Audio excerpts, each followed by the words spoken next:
नमस्कार दोस्तों। आज मैना देरी से उठी, ऑफिस से छुट्टी जो ले रखी थी। हल्की सी ठंड थी इसलिए आज मैना बालकनी की धूप में बैठी थी।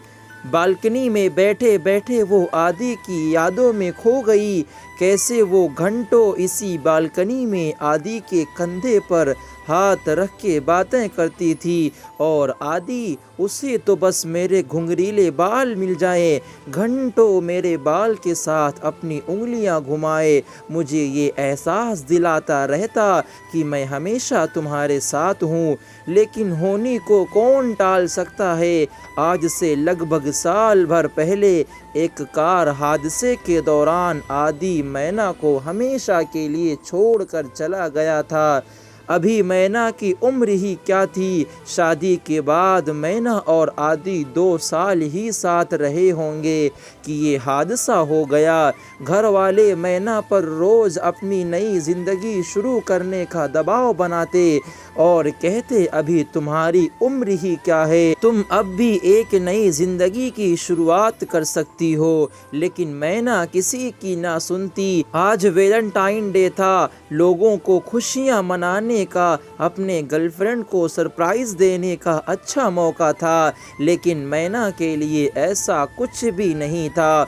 वो हरदम आदि की यादों में ही खोई रहना चाहती थी। हालांकि पिछले कुछ महीनों से उसके साथ उसके ऑफिस में काम करने वाला राज उसमें दिलचस्पी ले रहा था। लेकिन मैना के कठोर रवैये के कारण आज तक मैना से कुछ कहने की हिम्मत नहीं जुटा पाया।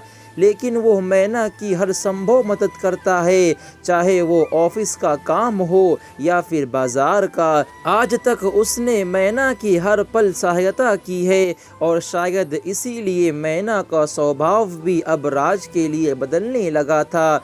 अब मैना ऑफिस जाते हुए अपने पहनावे पर भी ध्यान देने लगी थी। जाते जाते जब वो एक बार आईने में खुद को ज़रूर देख लेती। यही सब सोचते सोचते वो बालकनी की धूप में बैठी थी। अचानक उसने कहा, अफसोस, मैं भी ये सब क्या क्या सोचने लगी।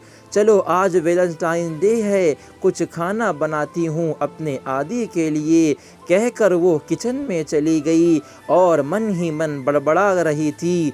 आदि, माना कि तुम तन से मेरे साथ नहीं हो मगर मन से तुम आज भी मेरे साथ ही हो। तुम्हारी यादें आज भी मुझे जिंदा रखी हैं। देखो, आज मैंने तुम्हारी पसंद वाली पनीर की सब्जी और लच्छे पराठे बनाए हैं। आओ चलो हम भी वैलेंटाइन डे मनाते हैं। तभी अचानक डोर बेल बजी और वह दरवाज़ा खोलने चली गई। दरवाज़ा खोली तो देखा सामने राज खड़ा था।